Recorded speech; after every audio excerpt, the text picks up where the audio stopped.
देखिए ऐसे का आप लोगों को पता होगा कि ऐसे का कोई फॉर्मेट नहीं होता है, ठीक है। लेकिन आपको जो वहां पर जो सॉफ्टवेयर मिलेगा ना जिसमें आप लोगों का ऐसे अनरिलेटेड राइटिंग को टाइप करना होगा, तो वहां पर आप लोगों का कोई भी जो होता है ना कि हाँ कैप्स लॉक की आप लोगों का काम नहीं करेगा, वो बिल्कुल मतलब रिस्ट्रिक्टेड होता है, ठीक है। उसके अलावा और भी कुछ स्पेशल कैरेक्टर्स के लिए जो की होते हैं ना, या तो समझ सकते हैं कि जो आपका फंक्शंस की होते हैं वो वहां पर शायद रिस्ट्रिक्टेड होते हैं, जहां तक मुझे जानकारी है, ठीक है। शायद क्या एक्चुअली कंफर्म है कि हाँ वो होता है रिस्ट्रिक्टेड, ठीक है ना।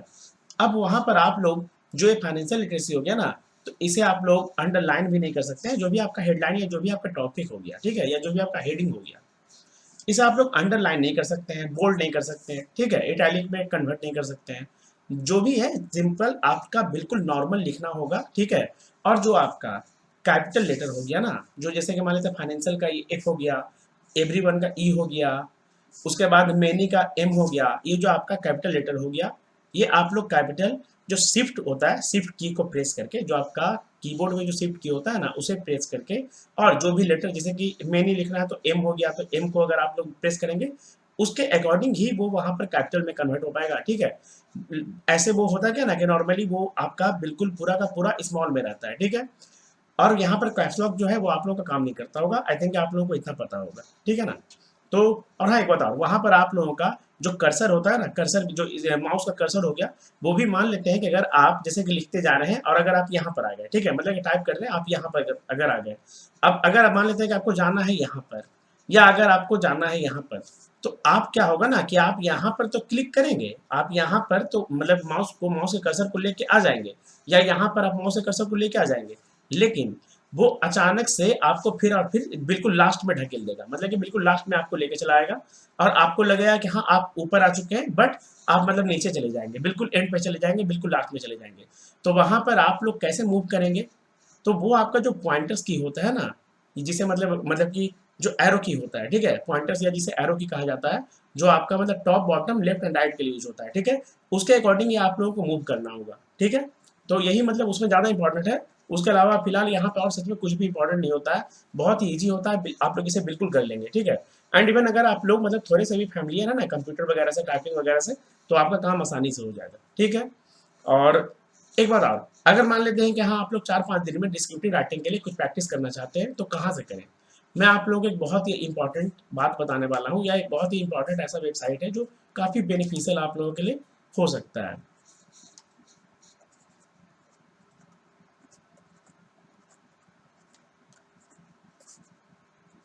ग्रामरली का जो वेबसाइट आता है ना, उस पे आप लोग जाके बिल्कुल सिंपल होता है, ग्रामरली को मतलब क्रोम पे जाके या गूगल पे जाके आप क्या कर सकते हैं कि टाइप करें, सर्च सर्च बार जो रहता है ना वहाँ पे जाके ग्रामरली लिखें, या ग्रामरली राइटिंग लिखें, या ग्रामरली सिर्फ लिखें ना, तो वहाँ पर आपका जो ओपन होगा, जो सबसे पहला आपका आएगा ना, उसमें जो मतलब कि सबसे पहला जो आपका लिंक आएगा, तो वहाँ पर आप क्या करें कि क्लिक करें, वहाँ पर से आपका ग्रामरली का जो ओपन है, मतलब कि जो वेबसाइट हो गया वो ओपन हो जाएगा, बस वहाँ से जाके आप टाइप करना स्टार्ट कर सकते हैं।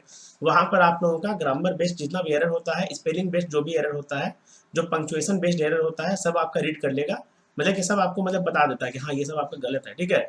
और उसके अलावा आपका जो नीचे है ना यहाँ पे वर्ड्स भी काउंट होता रहता है, जो भी वर्ड्स होता है ना जो आप मतलब लिखते हैं, ठीक है, वो वहाँ पे काउंट होता रहता है। तो उसके अकॉर्डिंग ही मतलब आप लोग वहाँ पे अच्छे से प्रैक्टिस कर सकते हैं बिल्कुल फ्री में, ठीक है। देखिए होता क्या है ना कि जो आपका एग्जामिनेशन का सॉफ्टवेयर है, जो टीचर्स वगैरह मतलब आपको प्रोवाइड करता है, ठीक है ना, तो वो आपको मतलब इजीली कहीं भी मिल नहीं सकता है। और सबसे बड़ी बात क्या है ना कि कोई भी कंपनी उसे जनरली बना नहीं सकते हैं। कुछ प्लेटफॉर्म्स जो आपको डिस्क्रिप्टिव राइटिंग के नाम पे सॉफ्टवेयर इशू करवा रहे हैं, या तो मतलब एक ऐसा प्लेटफॉर्म बना के दे रहे हैं कि हाँ आप वहाँ पे टाइपिंग प्रैक्टिस कर सकते हैं, मेरे नज़र में वो सिर्फ और सिर्फ मतलब पैसा की बर्बादी है, बिकॉज जो रियल एग्जाम एक्सपीरियंस है ना वो आपको नहीं मिल पाएगा, ठीक है। और इससे रिलेटेड मैं आप लोगों को आगे भी आने वाले समय में बोलने का मतलब क्या है, इस सेशन के दौरान ही मैं आप लोगों को इससे related he software and AI से रिलेटेड ही क्यों कैसे चेक होता है, क्या सही में चेक होता भी है कि नहीं, ठीक है ना, कितना आप लोगों के लिए लिखना इंपॉर्टेंट है, कितना लिखना मतलब अगर आप लोग रिपीट भी कर देंगे सेंटेंसेस को तो कोई फर्क पड़ेगा कि नहीं, ये सब भी डिस्कस करने वाला हूँ, ठीक है। बहुत मतलब मैं पोल खोल कर रख दूंगा, है ना। चलिए स्टार्ट करते हैं। सबसे पहले मैं इसे डिलीट कर देता हूँ, मैंने यहाँ पर आप लोगों को जो समझाने के लिए जो यहाँ पर हाईलाइट कर दिया है। देखिए जो हमारा सबसे पहला टॉपिक है ऐसे का, वो है फाइनेंशियल लिटरेसी। फाइनेंस से रिलेटेड है, काफ़ी इंपॉर्टेंट है, ठीक है, देख लेते हैं।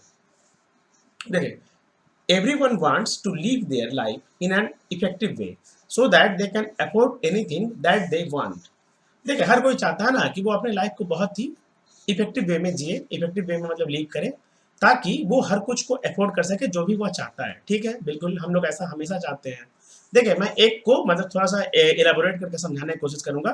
बाकी आगे जितना भी टॉपिक्स रहेगा ना, मैं उसे मतलब थोड़ा सा आप लोगों के लिए ब्रीफ में समझा दूंगा। ठीक है, बिकॉज आई थिंक कि आप लोग ग्रेजुएट्स हैं, आप लोग इतने भी मतलब छोटे बच्चे नहीं है कि आप लोगों को लाइन बाय लाइन चीजों को समझाना पड़े। ठीक है ना। देखिए, for this they need to understand how financial literacy leads to financial freedom. इसके लिए जैसे कि इफेक्टिव वे में लाइफ को जीने के लिए, ताकि वो लोग अफोर्ड कर सके जो भी वो चाहते हैं। ठीक है ना, इसके लिए क्या करना होगा, इसके लिए उन्हें अंडरस्टैंड करना होगा, समझना होगा फाइनेंशियल लिटरेसी को, कि फाइनेंशियल लिटरेसी कैसे लीड करता है फाइनेंशियल फ्रीडम के लिए। मतलब कि फाइनेंशियल लिटरेसी से कैसे फाइनेंशियल फ्रीडम को अचीव किया जा सकता है। ठीक है ना। अब उसके बाद financial literacy means using your money in an effective way. आपका जो भी मनी होता है ना, मतलब कि जो भी हार्ड अर्न मनी होता है, या मतलब कि जो आप लोग बहुत मेहनत मशक्कत करके कमाते हैं, ठीक है, उसे कैसे सही तरीके से यूज किया जाए, सही वे में यूज किया जाए, इफेक्टिव वे में यूज किया जाए, इसी को कहा जाता है फाइनेंशियल लिटरेसी। मतलब कि लिटरेसी बोलने का मतलब साक्षरता, फाइनेंशियल बोलने का मतलब फाइनेंस के बारे में, मनी के बारे में, मोनेटरी के बारे में, ठीक है, पैसों के बारे में। अब उसके बाद financial issues are the major problem in the current society. हमारा जो करंट में जो सोसाइटी है, जो समाज है ना, इसमें फाइनेंशियल इश्यूज जो है वो मेजर प्रॉब्लम बन के आ चुका है, या मतलब बन के अभी तक देखने को मिला है। ठीक है, मतलब कि समाज में जो मेजर इशू है ना, वो क्या है, फाइनेंशियल इशू है। ठीक है, करंट करंट सोसाइटी बोलने का मतलब करंट में, समाज में जो वर्तमान में चल रहा है। ठीक है ना, बहुत ही मेजर प्रॉब्लम, ये बहुत ही घातक प्रॉब्लम ये बन चुका है। क्योंकि सभी लोगों को, देखिए, पैसा बहुत लोगों के पास आ जाता है, लेकिन कितने लोगों को पता पता है कि उस पैसे का सही तरीके से इस्तेमाल करना है, यूज करना है ना, उस पैसे को सही तरीके से यूटिलाइज करना है। अब उसके बाद आगे, many of us do not know how to utilize our hard earn money. हम में से बहुत सारे लोगों को यही नहीं पता होता कि हाँ, हमारा जो मेहनत से कमाया गया पैसा है, जो हार्ड अर्न मनी है, उसे कैसे यूटिलाइज करना है, कैसे यूटिलाइज करना है। ठीक है, so this financial literacy will be useful for all of us to lean our money upon our spendings and savings। ठीक है, फाइनेंशियल लिटरेसी हम लोगों को यही बताएगा, या हम लोगों के लिए ऐसे यूजफुल होता है ना, कि ये हम लोगों को समझा देता है कि कैसे हमारा जो मनी है वो हम लोग सही तरीके से स्पेंड और सेव कर सकते हैं। ठीक है, people try to spend their money on the basis of food. जो फूड वगैरह हो गया, खाना वगैरह हो गया, लोग उस पर अपने मनी को स्पेंड करते हैं। ठीक है, क्लोथिंग पे करते हैं, कपड़ों पे करते हैं, परिधान पे करते हैं, एजुकेशन पे करते हैं, पढ़ाई लिखाई के लिए। एंड मेडिकल एक्सपेंसेस जो हो गया ना, मतलब कि जो कुछ, अगर कुछ इलनेस वगैरह है, डिजीज, अगर कुछ इलनेस वगैरह है, कुछ डिजीजेज है, और मेडिकल ट्रीटमेंट वगैरह के लिए इस्तेमाल करते हैं, है ना। Because day to day life में ऐसा हो चुका है कि हेल्थ बहुत ही ज़्यादा डिटोरिएट हो रहा है। ठीक है, तो इसके अकॉर्डिंग ही मेडिकल एक्सपेंसेस काफ़ी बढ़ रहा है। ठीक है, करंट सोसाइटी के अकॉर्डिंग देखा जाए तो, या करंट टाइम के अकॉर्डिंग अगर देखा जाए तो। ठीक है, they need to organize their income and expenses like planning for savings, retirement, medical expenses and miscellaneous things। देखिए, बात क्या है ना, कि उन्हें उन्हें बोलने का मतलब किसको ये डिनोट कर रहा है, दे बोलने का मतलब पीपुल को, लोगों को, हमारे बारे में, हम लोग जो है ना, आम आदमी, उनके बारे में बोल रहा है। They need to organize their income and expenses like planning for savings. मतलब कि उन्हें ऑर्गेनाइज करना पड़ेगा अपने इनकम को, जो भी उन्हें आय हो रहा है, इनकम हो रहा है, कमाई हो रहा है उनका। ठीक है, और एक्सपेंसेस जो भी उनका व्यय है, खर्च है। ठीक है, उन्हें प्लान करना होगा सही तरीके से, ताकि सेविंग्स हो सके, रिटायरमेंट के लिए उनका मतलब उनके पास एक अच्छा अमाउंट रह सके, ताकि उसे सही तरीके से इस्तेमाल कर सके, है ना। बिकॉज अगर मान लेते हैं कि जो भी हमारा इनकम है वो हम लोग अभी खर्च कर देंगे, तो हो सकता है कि रिटायरमेंट के बाद अगर हम लोग फाइनेंशियल किसी भी तरीके से स्टेबल ना हो, कोई भी हमारा मतलब फाइनेंशियल अर्निंग ना हो, किसी भी तरीके से हमारा कोई साइड अर्निंग ना हो, ठीक है, तो उस कंडीशन में कोई क्या करेगा, जो हमारे पास सेविंग्स रहेगा उसे ही ना सही तरीके से इस्तेमाल करना पड़ेगा आफ्टर रिटायरमेंट। वही यहाँ पर कहा गया है। और मेडिकल एक्सपेंसेस के बारे में भी, मतलब कि अगर मेडिकल एक्सपेंसेस का नीड होगा, तो वही पैसा हम लोगों को मेडिकल एक्सपेंसेस को बियर करने में हेल्प करेगा, है ना, मदद करेगा। एंड मिसलेनियस थिंग्स, जो भी कुछ इंपॉर्टेंट मिसलेनियस थिंग्स हो गए। ठीक है, यहाँ पर फुल स्टॉप आ जाएगा। ठीक है ना। देखिए, financial literacy could be attend by planning your budget, plan for retirement, managing debt and tracking personal spending. Financial literacy कैसे अटेंड किया जा सकता है, तो प्लान करके, हमारे बजट को, रिटायरमेंट को प्लान करके, और जो भी डेट हो गया उसे प्लान करके, उसे मैनेज करके, और जो भी हमारा पर्सनल खर्च होता है, पर्सनल स्पेंडिंग होता है ना, पर्सनल बिलोंगिंग्स के लिए, उसको ट्रैक करके। ठीक है, अब दोज हु डू नॉट या those who don't know, do not या डोंट नो एक ही बात है, ठीक है ना।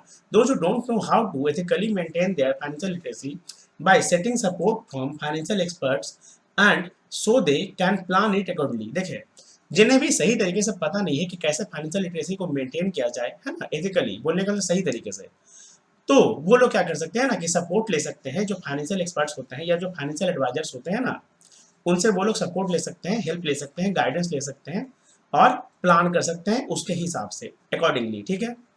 Financial literacy is more important to avoid financial frauds. Financial literacy जो है ना बहुत ही ज़्यादा इंपॉर्टेंट है, बहुत ही ज़्यादा मतलब इसका महत्व है, क्यों? ताकि फाइनेंशियल फ्रॉड से बचाया जा सके या फाइनेंशियल फ्रॉड से किसी कोई खुद अपने आप को बचा सके, ठीक है। अगर आप लोगों को फाइनेंशियल लिटरेसी के बारे में जानकारी नहीं रहेगा तो जितने भी तरह के फाइनेंशियल फ्रॉड्स होते हैं अभी के टाइम पे, या खासकर जब से डिजिटल मार्केट आ चुका है, डिजिटल पेमेंट ऐप्स वगैरह जब से इतना ज़्यादा मतलब बढ़ चढ़ के पार्टिसिपेट कर रहे हैं मार्केट में इकोनॉमी को बूस्ट करने के लिए, तब से फाइनेंशियल फ्रॉड्स भी बहुत ही ज़्यादा बढ़ गया है, ठीक है, इंक्रीज कर गया, बूस्ट मिल गया है उसे भी। बिकॉज ऑप्शंस ऑप्शंस अवेलेबल हो जाता है ना लोगों के पास, जो फ्रॉडस्टर्स होते हैं ना उनके पास ऑप्शंस अवेलेबल हो जाता है, ठीक है, ताकि वो लोग फाइनेंशियल फ्रॉड कर सके डिजिटल वे में। देखिए, यहाँ पर क्या है ना, now days many online platforms, मैंने बोला ना कि ऑनलाइन बोलने का डिजिटल बोलने का मतलब ऑनलाइन, ठीक है ना, जो चीज़ इंटरनेट से संबंधी हो, related to internet, are fraudulently taking your money through gaming. Gaming के प्लेटफॉर्म कुछ ऐसे होते हैं ना जो आप लोगों को मतलब इस तरीके से अपना आदी बना देते हैं कि आप लोग उन पे मतलब इन्वेस्ट करते रहते हैं या पैसे मतलब देते रहते हैं, ठीक है, किसी भी वजह से। और लोन जो हो गया, मतलब जिस लोन का कोई ज़रूरत नहीं है, नीड नहीं है, फिर भी आप लोग मतलब उसे ले लेते हैं, ठीक है, अप्लाई कर लेते हैं उसके लिए। एंड सम अदर एप्लीकेशंस, कुछ ऐसे एप्लीकेशंस होते हैं लाइक बेटिंग गेम्स वगैरह के लिए होते हैं ना, बेटिंग वगैरह के लिए जो क्रिकेट वगैरह या समथिंग और स्पोर्ट्स हो गए, उनके लिए जो बेटिंग वगैरह के लिए सपोर्ट करता है, ठीक है। So many people are losing their money in the share market. Share market में भी बहुत सारे ऐसे लोग होते हैं ना जिनका पैसा का नुकसान हो जाता है, जो अपने पैसे खो देते हैं या उन्हें मतलब लॉस हो जाता है पैसों का। और some different kinds of unorganized investments. देखिए, बहुत सारा ऐसा इन्वेस्टमेंट होता है ना जो कि अनऑर्गेनाइज्ड है, मतलब कि सही तरीके से प्लान नहीं है, ठीक है, और लोगों को उसके बारे में सही तरीके से जागरूकता भी नहीं है या लोगों में जागरूकता नहीं है या उन्हें जानकारी नहीं है, अवेयरनेस नहीं है, ठीक है। इस बात से वो लोग क्या करते हैं, पैसे इन्वेस्ट कर देते हैं बट वो पैसा फंस जाता है या गल जाता है। गल जाने का मतलब पैसा बर्बाद हो जाता है, वो फिर रिकवर नहीं हो पाता है। ऐसे भी मतलब बहुत सारे केसेस आते हैं, ठीक है। एक्चुअली आप लोगों को बहुत कुछ पता होगा बट मैं समझाने के बाद से इतना ज़्यादा एक्सप्लेन कर रहा हूँ। To avoid this kind of money losing, one must have financial literacy। देखिए, इस तरीके से पैसों को खोने के लिए या पैसों का नुकसान से बचने के लिए फाइनेंशियल लिटरेसी का बहुत ही ज़्यादा ज़रूरत है कि हाँ, लोगों को फाइनेंशियल लिटरेसी का मतलब फाइनेंशियल लिटरेसी के बारे में बताया जाए या लोगों को फाइनेंशियल लिटरेसी का जानकारी हो, ठीक है ना। When you start controlling your money, then you will attain financial freedom। जब आप लोग अपने मनी को कंट्रोल करना स्टार्ट कर देते हैं ना, अपने हिसाब से सही चीज़ों के लिए अगर आप खर्च करते हैं, सही टाइम पे खर्च करते हैं, ठीक है ना, और सेविंग्स करते हैं, प्लान करते हैं कि कब खर्च करना है, कब खर्च नहीं करना है, ठीक है, और कितना खर्च करना है, किन चीज़ों पे खर्च करना है, तो आप लोग फाइनेंशियल फ्रीडम को अटेन कर लेते हैं, बोलने का मतलब पा लेते हैं। And you can enjoy your life as if you think and plan. तो आप लोग अपनी लाइफ को भी इंजॉय कर सकते हैं, मज़े से जी सकते हैं, जिस तरीके से आप लोग सोचेंगे और प्लान करेंगे, ठीक है। अब यहाँ पर मैंने तो आपको फाइनेंशियल लिटरेसी के बारे में एक कंटेंट आप लोगों को दे दिया, ठीक है, या एक आर्टिकल दे दिया। अब अगर आप लोग चाहते हैं तो आप लोग अपने अकॉर्डिंग इसे थोड़ा सा चेंज कर सकते हैं या मॉडिफाई कर सकते हैं। लेकिन कभी भी आप लोग है ना, जब भी डिस्क्रिप्टिव राइटिंग की बात आए तो आप लोग लेटर या एस्से में जो कुछ फैसिनेटिंग वर्ड्स होते हैं या कुछ हाई फाई वर्ड्स होते हैं, ठीक है ना, बहुत ही मॉडर्न इंग्लिश के वर्ड्स, कोशिश करें कि उनसे आप लोग बच के रहें। उनका कोई भी नीड नहीं है, क्योंकि चेक करने वाला कोई भी नहीं है। नॉर्मल वर्ड्स का इस्तेमाल करें। मैंने यहाँ पर भी बहुत ही नॉर्मल वर्ड्स का इस्तेमाल किया है ना, कोई भी ऐसा वोकैब का इस्तेमाल नहीं किया जो आपको बहुत ही ज़्यादा मतलब प्रो दिखाए। बिकॉज यहाँ पर आप कितने ज़्यादा वोकेबलरी में मास्टर हैं, कितने ज़्यादा एक्सपर्ट हैं, कितने ज़्यादा वोकेबलरी आपने ग्रैब कर रखा है, लर्न कर रखा है, याद कर रखा है, इसका कोई लेना देना ही नहीं है। बिकॉज जो सॉफ्टवेयर है ना वो सिर्फ और सिर्फ आपके स्पेलिंग एरर को चेक करता है या जज करता है, ग्रामेटिकल एरर को जज करता है, और जो आपका पंक्चुएशन एरर होता है उसे जज करता है, ठीक है। और सबसे इंपॉर्टेंट क्या है ना, जो भी आपका वर्ड लिमिट गिवन होता है ना, कि मान लेते हैं 250 वर्ड्स में आपको ऐसे को लिखना है, तो उसमें पता है क्या, ज़्यादा से ज़्यादा आप 245 और 240 या 250 प्लस वर्ड्स मतलब कैरी कर सकते हैं, या मतलब आप मतलब दे सकते हैं, टाइप कर सकते हैं। अगर मान लेते हैं कि 240 से थोड़ा सा बिलो चला जाए तो भी चेक होगा, कोई दिक्कत नहीं है। बट एवरेज मार्किंग जैसे हमेशा मिलता है ना, 15 से मतलब 20 के बीच में ही आप लोगों को एवरेज मार्किंग हमेशा दिया जाएगा। ये मैं सच बोल रहा हूँ, ओपनली बोल रहा हूँ। आप लोगों को मानना है माने, नहीं मानना है मत माने, बट जो सच है मैं वही बता रहा हूँ, ठीक है। एवरेज मार्किंग हर किसी को दे दिया जाएगा, लेकिन स्पेलिंग एरर नहीं होना चाहिए, ग्रामेटिकल एरर नहीं होना चाहिए, और जो भी आपका पंक्चुएशन का एरर है वो नहीं होना चाहिए, ठीक है। और एक मीनिंगफुल कम से कम सेंटेंस बनना चाहिए, है ना। भले आप वहाँ पे कुछ भी लिख दीजिए, ठीक है। आप लोग अगर जो भी टॉपिक आता है उसका आप लोगों को सबसे पहले यह नाम लिखना होगा। मान लेते हैं कि आपके पास 3 टॉपिक आ गया, एक आ गया वुमेन एम्पावरमेंट, एक आ गया फाइनेंशियल लिटरेसी, और एक आ गया नॉइज पॉल्यूशन या एयर पॉल्यूशन या ग्लोबल वार्मिंग, ठीक है। आपका मन है कि आप लिखेंगे फाइनेंशियल लिटरेसी पे, तो क्या करना है ना कि मान लेते हैं कि अगर आपका सेकंड ऑप्शन में है फाइनेंशियल लिटरेसी, तो कुछ नहीं करना है, बस ऐसे 2 लिखना है, ऐसे डॉट देना है, और यहाँ पर ऐसे फाइनेंशियल लिटरेसी लिख देना है, ठीक है। फिर उसके बाद नीचे मतलब आगे मतलब स्टार्ट कर देना है लिखना, ठीक है। नीचे आप लोग एक स्पेस देके मतलब एक बार इंटर करेंगे तो स्पेस आ जाएगा नीचे, और फिर वहां पे से आप लोग मतलब लिखना स्टार्ट कर सकते हैं, ठीक है। बस इतना ही करना है, उसके अलावा कुछ नहीं करना है। लेकिन अगर आप लोगों के पास ऑप्शन आता है ग्लोबल वार्मिंग का, और ग्लोबल वार्मिंग वाले में भी अगर आप लोग फाइनेंशियल लिटरेसी का मतलब कि टॉपिक आप लोग लिख दीजिएगा कि हाँ, मान लेते हैं कि जो थर्ड नंबर है आपका, ये पेन पता नहीं क्यों कहाँ भाग जाता है बार बार। मान लेते हैं कि थर्ड नंबर पे आपका ग्लोबल वार्मिंग था, ग्लोबल वार्मिंग। तो थर्ड नंबर का टॉपिक देके मतलब कि टॉपिक नंबर थर्ड या ऑप्शन नंबर थर्ड, उसके बाद ग्लोबल वार्मिंग, फिर आप लिखना स्टार्ट कर दीजिए। लेकिन उसमें आप मान लेते हैं अगर आपको नहीं याद आ रहा है, ग्लोबल वार्मिंग के बारे में कुछ भी नहीं पता है, ठीक है, तो आप अगर सेम इसको भी छाप के आ जाएंगे ना, कोई कुछ नहीं बोलेगा, क्योंकि वहां पर मैनुअल चेक ही नहीं होता है, एआई बेस्ड चेक होता है। एआई को या सॉफ्टवेयर को सिर्फ और सिर्फ इतना ही बताया जाता है कि स्पेलिंग एरर्स आप चेक कर सकते हैं। एक्चुअली उसमें फीडेड रहता है, वर्ड्स वगैरह फीड किया जा सकता है, ठीक है। पंक्चुएशन को वो जज कर सकता है, फीड मतलब कि चेक कर सकता है, एनालाइज कर सकता है, ठीक है ना। और जो आपका वर्ड लिमिट है बस वो उसे काउंट कर सकता है। उसके अलावा किसी भी ह्यूमन के थॉट प्रोसेस को वो रीड ही नहीं कर सकता है। क्यों? क्योंकि आप एक बात बताएं, जितने भी कैंडिडेट्स लिखेंगे फाइनेंशियल लिटरेसी के ऊपर, क्या जरूरी है कि वो सब लोग, जो मैंने यहाँ पर इतना कंटेंट आप लोगों को प्रोवाइड किया है, जो मैंने आप लोगों को यहाँ पर इतना कंटेंट प्रोवाइड किया है, क्या सब लोग सेम ही लिखेंगे? क्या सबका थॉट प्रोसेस बिल्कुल सेम होगा? क्या सब लोग जो भी मतलब मैंने रिटायरमेंट दिया है वही लिखेंगे? हो सकता है कि कुछ लोग मतलब ट्रिप वगैरह के लिए लिख दें कि हाँ मतलब मैं कुछ ट्रिप वगैरह इन फ्यूचर करना चाहता हूँ, वर्ल्ड टूर करना चाहता हूँ, ऐसा कुछ भी कोई लिख सकता है ना। कोई चेक करने वाला होगा? सोचिए, सोच के देखिए, ठीक है। इसके ऊपर हम लोग आगे ही बात करेंगे। एक्चुअली मैंने आपको अभी बता दिया आगे क्या बात करेंगे, बहुत ही ईजी चीज़ है, बहुत ज़्यादा ईजी है भाई, बहुत ज़्यादा ईजी है। मानना है माने, नहीं मानना है मत माने। बिकॉज होता क्या ना कि स्टूडेंट जब तक पहली बार चीज़ों को मतलब फेस नहीं कर लेता है ना, तब तक उसे डाउट बहुत ज़्यादा रहता है, सेल्फ डाउट का वो शिकार रहता है, ठीक है। बट कोई बात नहीं, धीरे धीरे आप लोग सीखेंगे, है ना। लेकिन मैंने जो आप लोगों को बताया वो बिल्कुल सच है, बहुत बड़ा हकीकत है। आप लोग डिस्क्रिप्टिव राइटिंग में कितना भी लिख लें, कितना भी कुछ लिख लें, कितना भी अच्छा लिख लें, आप लोगों को मार्किंग जो है वो हमेशा अराउंड मतलब कि अप्रॉक्स 20 जो होता है ना मतलब 20 तक में ही मिलेगा।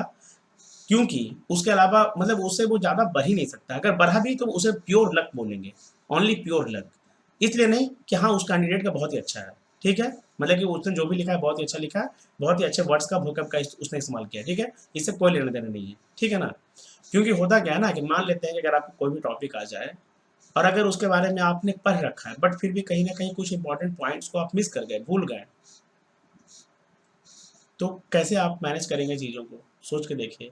क्या आपके पास विद इन 30 मिनट्स इतना टाइम होगा कि आप ऐसे को भी अच्छे से मैनेज करके लिख लें, याद करके फिर से लिख लें जो आप भूल चुके हैं, और लेटर को भी लिख लें? कुछ समझ में आ रहा है? सोच के देखिएगा, ठीक है। चलिए, ग्लोबल वार्मिंग क्या? Climate change is a major issue that has been in discussion for a long time. Global warming is related to the more general phenomenon of climate change, which refers to change in the totality attributes that define climate. That define climate. Global warming is a serious threat to the humans and other living organisms on the earth. आप लोगों को इसका मतलब पता चल रहा होगा because इतना तो आप लोगों को जानकारी होगा, है ना. Since the emergence and development of the Industrial Revolution, the global annual temperature has been increased in total little by little. मतलब कि टोटल जो है ना वो थोड़ा थोड़ा करके इंक्रीज हो रहा है, जो ग्लोबल एनुअल टेम्परेचर है, ठीक है ना. सीज द इमरजेंस मतलब कि जब से इमर्ज हुआ है, जब से मतलब देखने को मिला है, जब से तैयार हुआ है और डेवलप हुआ है इंडस्ट्रियल रेवोल्यूशन, है ना. या जब से उभरा है, इमरजेंस मतलब उभरना, सामने आना. Climate change has evolved anthropogenically. अगर हम मान लेते हैं कि आप लोग इस वर्ड का यूज नहीं भी करते हैं, कोई दिक्कत नहीं, सब सही है ना. The emission of the green house gas has resulted in the warming on the surface of the earth, but the climate change is not only the global warming, only the warming in the temperature. जो climate change है ना वो सिर्फ warming नहीं है temperature में, बोलने का मतलब गर्माहट, वार्म गर्म है ना, गर्माहट. The rising temperature is just the beginning of the story. कहानी का तो ये बस अभी शुरुआत है. जो टेम्परेचर बढ़ रहा है ना, राइज कर रहा है, ये तो बस कहानी का अभी शुरुआत है, जस्ट बिगिनिंग, है ना. Climate change leads to melting of glaciers, rise in sea water level and salt water intrusion. Climate change can also affect health, availability of cultivation, shelter, safety at work. Although people know the solution for this issue. पता है क्या, इस issue के लिए, इस समस्या के लिए, इस प्रॉब्लम के लिए लोगों को जानकारी है कि इसका सॉल्यूशन क्या है.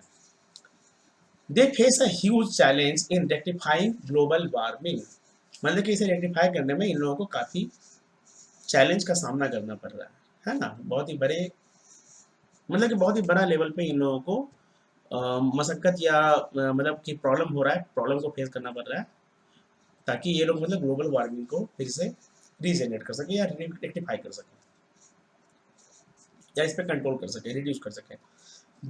There were many climate change solutions brought to protect the environment and improving people's lives. The United Nations (UN) has initiated global agreement to guide progress.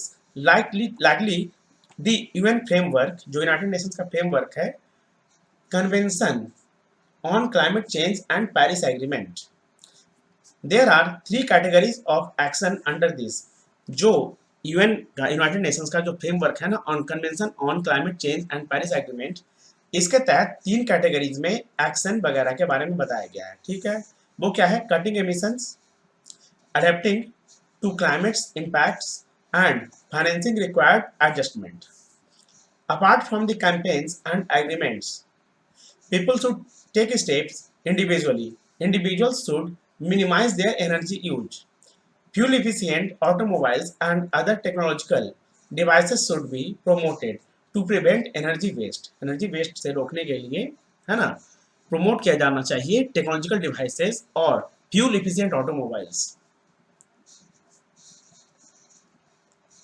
हाँ, this will help enhance air quality and reduce greenhouse gas concentrations in the atmosphere.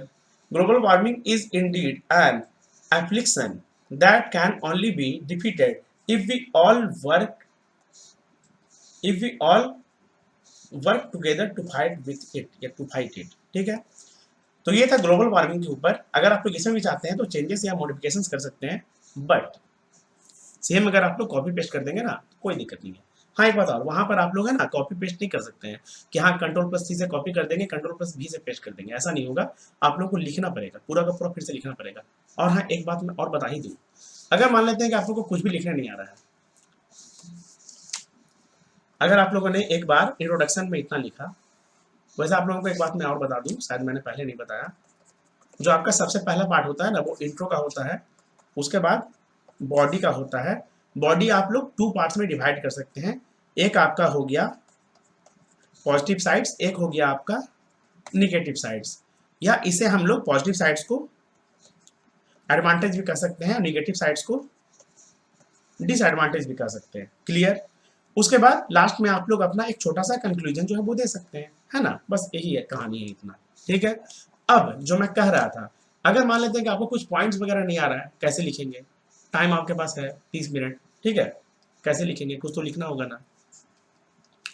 जो आपने यहाँ पे लिखा है, अगर आप लोग फिर से इसे ही यहाँ पे ऐसे लिख देंगे, इतना हो गया, मान लेते हैं ये वर्क इतना हो गया, फिर कुछ याद नहीं आ रहा है, नहीं आ रहा है लिखने, चलो कोई बात नहीं, नहीं आता है, ठीक है ना, आपको नहीं आता उतना लिखने। फिर से अगर आप लोग इसे इतना लिख देंगे, रिपीट हो गया, अगर वर्ड तब वर्ड लिमिट जो आपका यहाँ पे शो करेगा ना, अगर वो तब भी कंप्लीट नहीं हुआ है, मान लेते हैं, ठीक है, तो फिर से अगर आप लोग यहाँ पे इसे वापस से रिपीट कर देंगे, लिख देंगे, कोई फर्क नहीं पड़ेगा। ऐसा क्यों? एक छोटा सा चीज हम लोग यहाँ पे देखने की कोशिश करते हैं, समझते हैं, ठीक है ना। एक बात बताइए, क्या आपको ये इज दिख रहा है, आ दिख रहा है, दैट दिख रहा है, हैज दिख रहा है, बीन दिख रहा है, इन दिख रहा है, फॉर, आ, और उसके अलावा इज, टू, दी, ये मोर हो गया, ऑफ हो गया, विच हो गया, टू हो गया, इन हो गया, दी हो गया, दैट हो गया, इज हो गया, आ हो गया, टू हो गया, दी हो गया, एंड हो गया, ऑन हो गया, दी हो गया, दी हो गया। अच्छा ठीक है, मैं इसे थोड़ा सा रफ करके फिर से क्लियर बताता हूँ ताकि आप लोग और ज्यादा समझ में आए एक्चुअली मैं कहना क्या चाह रहा हूँ, है ना। आपके डिस्क्रिप्टिव के डर को तो मैं भैया भगा के रख दूंगा। इज हो गया, आ हो गया, दैट हो गया, हैज हो गया, कई बार बीन का भी इस्तेमाल होता है, बीन हो गया, इन हो गया, for, a, is, to, the, more, of, which, to, in, the, that, is, a, to, the, and, on the and, of the, has या been ना, in, by, has, the, of, the, has, in, the, on the, of the, is, ये not भी ले लेते हैं, only भी ले लेते हैं, the, in, the, is, just, the, of, the, to, of, in, and, can, also, of, and, the, for, the, हाँ दे भी हो सकता है, आ हो सकता है, इन हो सकता है, देयर, वेयर, मेनी भी हो जाएगा हमारा, और टू हो गया, दी हो गया, एंड हो गया, दी हो गया, हैज हो गया, ये हैज हो गया हमारा, टू हो गया, दी हो गया, ऑन हो गया, आर हो गया, देयर हो गया, ये भी देयर हो गया, ये थ्री हो गया, ठीक है ना, इसको छोड़ देते हैं, मान लेते हैं, ठीक है। ऑफ हो गया, दिस हो गया, अंडर हो गया, टू हो गया, और एंड हो गया, ठीक है। फ्रॉम हो गया, दी हो गया, एंड हो गया, टेक हो गया, ये शुड भी हो गया, स्टेप्स हो गया, और ये फिर से शुड हो गया, देयर हो गया, यूज हो गया, एंड हो गया, बी हो गया, टू हो गया, this will help, and, in, the, is, and, that, can, only, be, if, we भी ले लेते हैं, ऑल भी ले लेते हैं, और टू हो गया, इट हो गया। आप एक बात बताइए, क्या इतना ज्यादा आप लोगों का जो वर्ड है क्या वो रिपीट हो रहा है? हाँ हो रहा है। जब वर्ड्स रिपीट हो सकता है तो सेंटेंस रिपीट क्यों नहीं हो सकता है?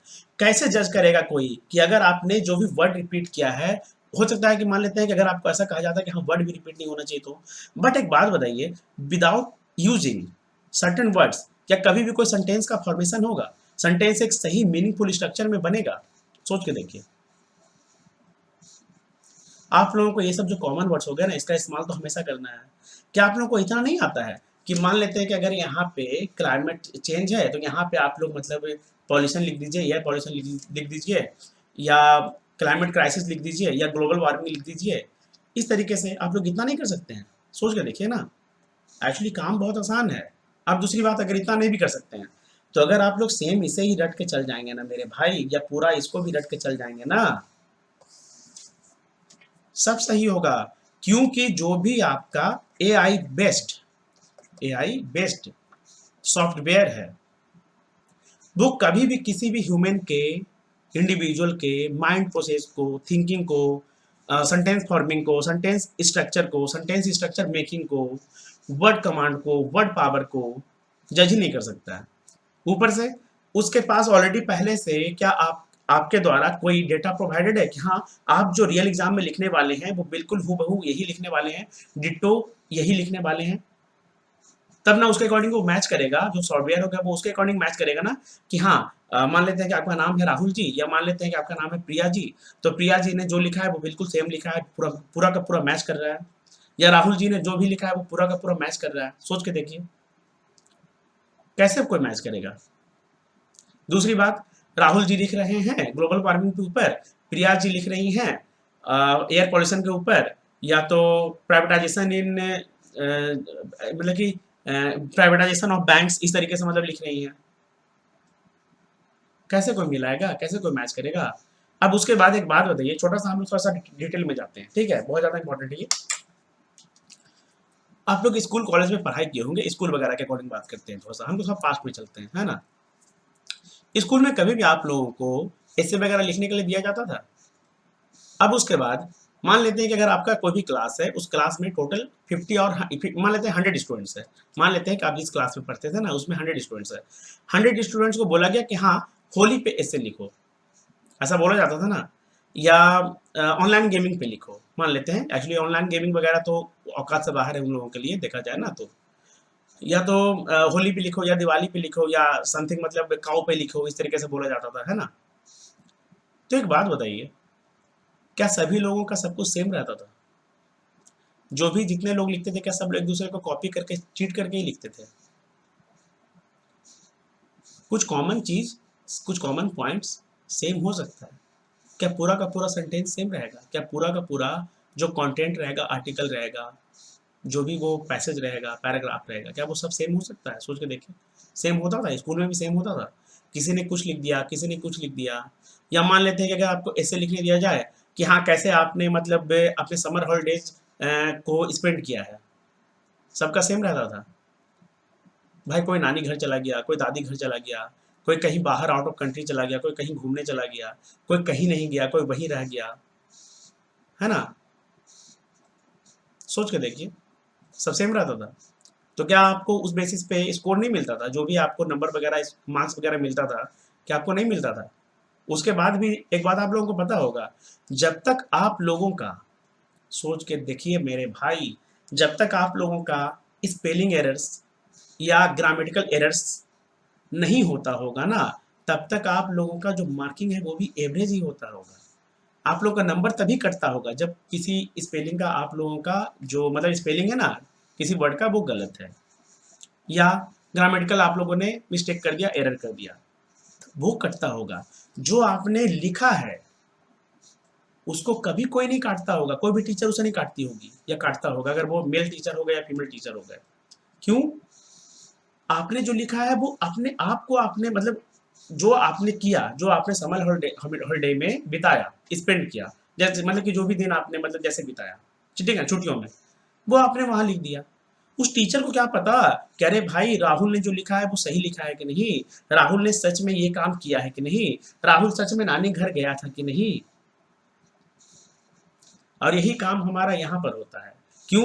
क्योंकि दुनिया में ऐसा कोई भी सॉफ्टवेयर नहीं है, एआई नहीं है, जो डिस्क्रिप्टिव राइटिंग के लिए एक ह्यूमन माइंड को रीड करे, ह्यूमन के सेंटेंस स्ट्रक्चर को रीड करे,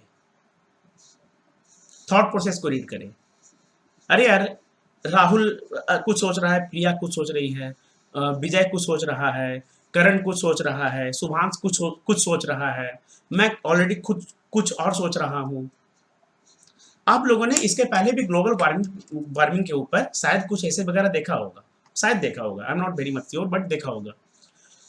तो क्या आप लोगों को मेरा भी जो मैंने यहाँ पे आर्टिकल दिया है, क्या आपको सेम लग रहा है? सेम शायद नहीं होगा ना, कुछ चीज सेम होगा, कुछ पॉइंट सेम होगा। बट क्या सब कुछ सेम है? क्या कुछ समझ में आ रहा है कि नहीं? अरे भाई, एआई में बस एक ही चीज चेक होता है, मतलब कि तीन चार चीज चेक होता है। Spelling errors, grammatical errors, punctuations errors, और जो आपका यहाँ पे ऐसे करके जो बॉक्स में वर्ड लिमिट रहता है ना, बस आप लोगों का वो 5 से 10 वर्ड का अगर थोड़ा सा डिफरेंस है, गैप है, तो बहुत अच्छा है। तो बहुत अच्छा है, मतलब आप लोग कोशिश करें ना कि उतना लिख दें। अब उतना नहीं भी लिख पाइएगा ना, तो कॉपी करके मतलब कि पूरा का पूरा फिर से छाप दीजिए ना, लिख दीजिए, टाइप कर दीजिए। टाइपिंग का प्रैक्टिस तो आपको करना पड़ेगा। ठीक है, बस इतना ही कहानी था। चलिए हम लोग अब आगे चलते हैं। अब हमारा जो है वो लेटर होगा। आई थिंक कि हमारे पास 10 या 9 या 10 लेटर्स है। ठीक है, उसे हम लोग डिस्कस कर लेंगे। बट एक बात मैं आपको बताता हूँ, मेरा जो मेन फोकस है ना, वो सिर्फ और सिर्फ फॉर्मल लेटर के ऊपर रहेगा। बिकॉज फॉर्मल लेटर में स्कोर करना, या तो मतलब कि इजीली स्कोर करना इजी होता है। ठीक है ना, काफ़ी ज़्यादा आसान है। बिकॉज इसमें आप लोगों का कुछ जो वर्ड्स वगैरह होता है ना, कुछ जो वर्ड काउंट वगैरह, जो वर्ड लिमिट वगैरह दिया ना, उसमें जो भी आपका कुछ वर्ड काउंट होगा, वो आपका कुछ जो फॉर्मेट वगैरह होता है उससे ही कवर हो जाता है। तो काफ़ी ज़्यादा आसान है।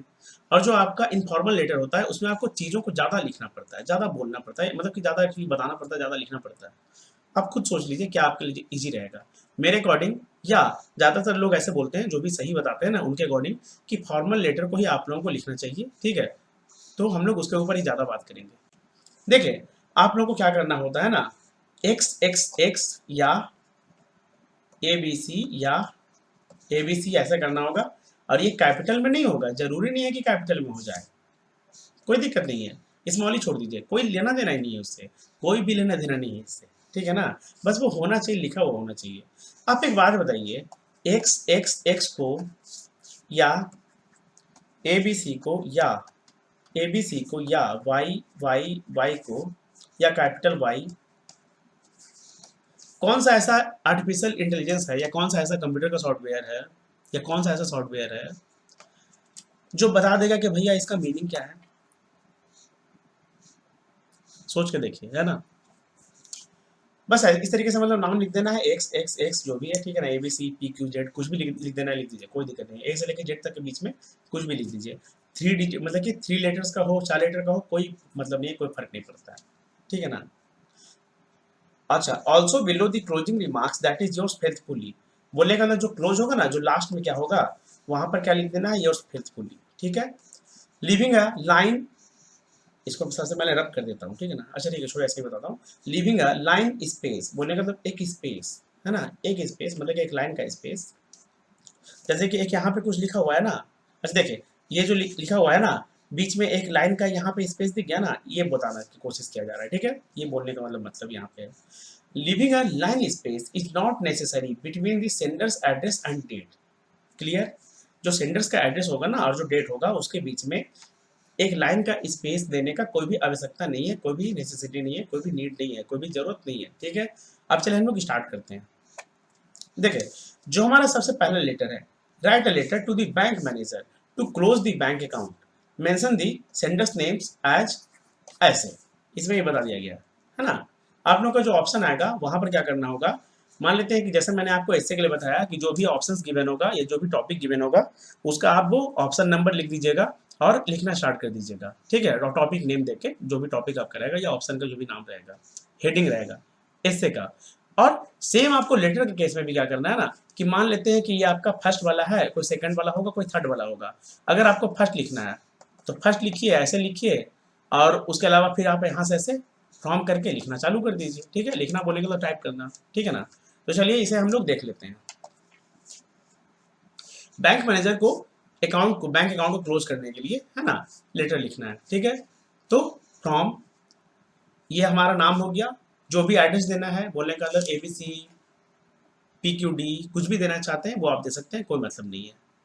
ठीक है ना, या तो सिंपल सा बात किया ना कि अगर आप एड्रेस में अपना सिर्फ आप जिस एरिया से बिलोंग करते हैं, जिस सिटी से बिलोंग करते हैं, और जो स्टेट हो गया, अगर आप वो भी लिखते हैं तो भी काम हो जाएगा, कोई दिक्कत नहीं है। ठीक है, यहाँ पर सिर्फ और सिर्फ जो कॉमा होगा वो आपका जो नाम होगा वहाँ पर यहाँ पर एक कॉमा पड़ेगा, उसके अलावा कॉमा और कहीं नहीं जाएगा। उसके बाद जो सेंडर्स का ये एड्रेस हो गया, सेंडर्स जो भेज रहा है, फ्रॉम कहाँ से आया है, तो जो भेजा है कौन भेजा है, सेंडर भेजा है, सेंडर्स का एड्रेस, ठीक है, योर्स एड्रेस बोलने का तो सेंडर्स एड्रेस। उसके बाद डेट आप लोगों को मेंशन कर देना है। आप लोग डेट इस फॉर्मेट में कोशिश करें मेंशन करने का, कि सबसे ज़्यादा ऑफिशियल है, सबसे ज़्यादा फॉर्मल माना जाता है, ठीक है। अब उसके बाद फिर आ जाएगा टू दी, देखिए टू के बाद कोई कॉमा नहीं लगेगा, क्लियर। दी बैंक मैनेजर या दी ब्रांच मैनेजर या दी एडिटर, उसके बाद एक कॉमा लगेगा और उसका एड्रेस जो भी लिख दीजिए, कि दिल्ली लिख दीजिए, मुंबई लिख दीजिए, कैलकाटा लिख दीजिए, बेंगलोर लिख दीजिए, जो भी लिखना है लिख दीजिए। ऐसा वो मतलब आप अपने ऊपर आप डिपेंड कर सकता है, आपके ऊपर, ठीक है ना, बट ऐसे ही लिखना है, ठीक है। उसके अलावा फिर आपको एक स्पेस का मतलब एक लाइन का स्पेस देना है, उसके बाद आपको एक लाइन का स्पेस देना है, फिर आपको सब्जेक्ट लिखना है, ठीक है। सब्जेक्ट आपको इस तरीके से लिखना होगा, हाँ। अब मान लेते हैं कि जो सब्जेक्ट है अगर ये पूरा का पूरा बोल्ड में भी नहीं लिखते हैं तो भी कोई दिक्कत नहीं है, ठीक है। सब्जेक्ट के बाद आपको इस तरीके से ये जो हो गया ना डॉट डॉट जो रहता है वो दे देना है। आई थिंक ऐसे हाइपन, ये पता नहीं सेमी कॉलम, पता नहीं हाइपन, पता नहीं क्या कहते हैं, याद नहीं आ रहा है मुझे, उतना नहीं पता है मुझे भाई ये सब चीज़। Request to close bank account, बस आपका ये टाइप सब्जेक्ट क्या होना चाहिए ना, request to close bank account, बस इतना ही लिखना है, ठीक है। अब उसके बाद आप क्या लिख सकते हैं, रिस्पेक्टेड सर ऑब्लिक मैडम। अगर आपको गिवन है कि हाँ ब्रांच मैनेजर जो होगा वो सर होगा, या बैंक मैनेजर जो होंगे वो सर होंगे, मेल होंगे, तो रिस्पेक्टेड सर लिखें, लिखना स्टार्ट कर दें। या तो अगर फीमेल हैं तो रिस्पेक्टेड मैडम लिखे, लिखना स्टार्ट कर दें। मैम भी लिख सकते हैं, कोई दिक्कत नहीं है, ठीक है। अब उसके अलावा यहाँ पर कोई स्पेस नहीं जाएगा, मतलब कोई किसी भी लाइन का स्पेस नहीं जाएगा, एक लाइन का भी यहाँ पे स्पेस नहीं होगा।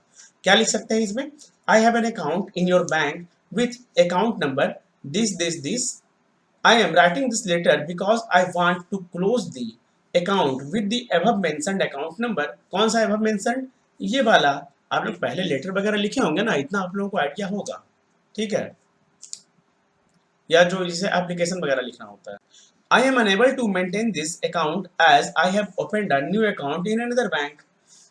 I am unable to मतलब कि इस बैंक में मैं अनेबल हूँ, मतलब कि मैं अभी इस बैंक में अपने अकाउंट को मेंटेन नहीं कर सकता हूँ, बिकॉज मैंने एक नया अकाउंट ओपन करवाया है एक नए बैंक में, अदर बैंक में, ठीक है, या अनदर बैंक में, दूसरे बैंक में। I have already transferred money to my other account या to my new account and only the minimum balance has been maintained. So I request you to process my request and close the bank account. देखिए कितना छोटा यहाँ पर आपका body था, content था, है ना, ये जो आपका कंटेंट हो गया ना, बॉडी हो गया, कितना छोटा था। ये तो आपका फॉर्मेटिंग यहाँ से लेके यहाँ तक तो आपका फॉर्मेट ही आ जाएगा, ये भी आपका फॉर्मेट में काउंट हो जाएगा। ये जो रिस्पेक्टेड वाला पार्ट हो गया ना, इतना आपका फॉर्मेट में काउंट हो जाएगा। उसके अलावा अगर मान लेते हैं कि जो भी आपको देना होगा तो ये सब भी आपका फॉर्मेट में ही काउंट हो जाएगा ना। कौन सा आपको इसको याद करना हो क्या। उसके अलावा नीचे में आप मतलब क्या लिख सकते हैं, ये पेन पता नहीं कहाँ भाग जाता है, कभी कभी कहाँ भाग गया, यहाँ है, देखिए my account details are mention below, मतलब कि बिलो में जो मेंशन किया गया है ना वो मेरा अकाउंट का डिटेल्स है, ठीक है, खाता का मेरा उसमें मतलब कि जानकारी वगैरह बताया गया मेरे खाता के बारे में, खाता का ब्यौरा details, account number this, account holder name, ये अकाउंट होल्डर नेम किसका रहेगा, जो भेजेगा, कौन भेजा है भैया, तो यही ना, कहाँ भाग जाता है ये पेन यार, यही भेजा है ना, ठीक है, तो वही मतलब सेम यहाँ पे आ जाएगा, ठीक है, चाहे आप जो भी वहाँ पे लिखें। मोबाइल नंबर कुछ लिख दीजिएगा ऐसे करके, मतलब ठीक है ना, आप कुछ भी लिख सकते हैं, ऐसे ऐसे ऐसे ऐसे कुछ भी लिख सकते हैं, ठीक है, 000 कुछ भी आप लिख सकते हैं, कोई ऐसा मतलब नहीं है। उसके बाद लास्ट में क्या करना है, थैंक यू के बाद कॉमा आएगा, योर्स सिंसियरली, योर्स सिंसियरली, ठीक है ना, योर्स सिंसियरली, है ना, सिंसियरली के बाद कॉमा आएगा, फिर से आप यही लिख दीजिएगा जो भी आपका यहाँ पे नाम आपने लिखा था, ठीक है, क्लियर, बस इसी तरीके से करना है और कुछ नहीं करना है। अब इसी में मान लेते हैं कि आपका आ जाएगा अकाउंट ओपन करने के लिए, तो अकाउंट ओपन करवाने के लिए आप लिख सकते हैं, अकाउंट क्लोज करने के लिए हो गया। अगर आप किसी भी टॉपिक के ऊपर लिख देंगे, बस टॉपिक का नाम आपको वही डालना है जो आपको ऑप्शंस में गिवन है, और रियल एग्जाम का मैं बात कर रहा हूँ, ठीक है, मैं रियल एग्जाम की बात कर रहा हूँ। अगर आप वहाँ पर जो भी ऑप्शन अवेलेबल है वहाँ पर अगर आप उसके अकॉर्डिंग लिख देते हैं, और उस ऑप्शन को लिखने के बाद या उस टॉपिक को लिखने के बाद हेडिंग को देने के बाद आप चाहे जो भी आपने रट रखा है, जो भी आपने याद कर लिया है, अगर आप वो भी लिख देते हैं ना, बस काम खत्म। क्योंकि वैसे भी होता क्या है ना कि डिस्क्रिप्टिव के लिए एवरेज मार्किंग सभी को मिल जाता है। आप चाहे कितना अच्छा लिखेंगे, कितना अच्छा आपका मतलब हाई हाई वोकैब्युलरी वगैरह आपका है, कितना मॉडर्न इंग्लिश आप जानते हैं, या मतलब आप हिंदू की जो होता है ना कि दी हिंदू की तरह आप मतलब दी हिंदू का जो आर्टिकल या एडिटोरियल वगैरह रहता है, उसमें जो कॉलम्स वगैरह रहते हैं, उस लेवल का आप लिख पा रहे हैं कि नहीं, इससे कोई लेना देना नहीं है। कौन जज करने जाएगा? कोई नहीं। सॉफ्टवेयर को बस इतना ही पता है कि स्पेलिंग मतलब कि सही स्पेलिंग क्या है, राइट स्पेलिंग क्या है किसी वर्ड का, या पंक्चुएशन एरर को वो थोड़ा-सा रीड कर लेता है। रीड करने का मतलब उसमें थोड़ा-सा कुछ सेट्स होते हैं, कुछ कोड्स होते हैं, जिसके अकॉर्डिंग वो एक्ट करता है, ठीक है? उसके बाद जो वर्ड लिमिट होता है ना, उस पे फ़ोकस करना है, उस पे ध्यान देना है, ठीक है? तो इतना ही मेरी तरफ से था। मैंने जैसा आप लोगों को बोला था कि मैं आप लोगों को डिस्क्रिप्टिव के लिए करवा दूँगा और कुछ इम्पोर्टेंट सीक्रेट्स भी बता दूँगा, जो मैंने आप लोगों के साथ ऑलरेडी शेयर कर दिया है। अगर आप लोगों को बिलीव करना है, तो आप लोग कर सकते हैं और अगर नहीं करना चाहते हैं, अगर मन नहीं मानता है, दिल नहीं मानता है, आपका अपना चॉइस, कोई बात नहीं, है ना? बट मैंने जो बोला है वो बिल्कुल सच है और यही होता है। एंड इवन बहुत सारे टीचर्स लोग भी जानते हैं, बट वो बेकार का झूठ-मूठ का डिस्क्रिप्टिव के नाम पे प्लेटफ़ॉर्म लॉन्च करते हैं, कोर्सेज़ लॉन्च करते हैं और एक तो इतनी बड़ी टीचर है जो मतलब डिस्क्रिप्टिव के लिए जिन्होंने बुक ही मतलब लॉन्च कर रखा है, मतलब बुक ही मतलब प्रोवाइड कर दिया उन्होंने, ठीक है?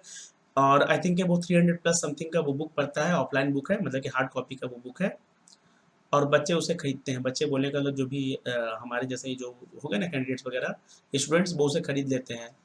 इस नाम पे कि वाह! डिस्क्रिप्टिव में तो मतलब हम लोग इसको पढ़ लेंगे, अच्छा हो जाएगा, ये हो जाएगा, वो हो जाएगा। एक्चुअली पता है क्या? ये सब टीचर सिर्फ़ पैसा कमा रहा है, सिर्फ़ पैसा कमा रहा है।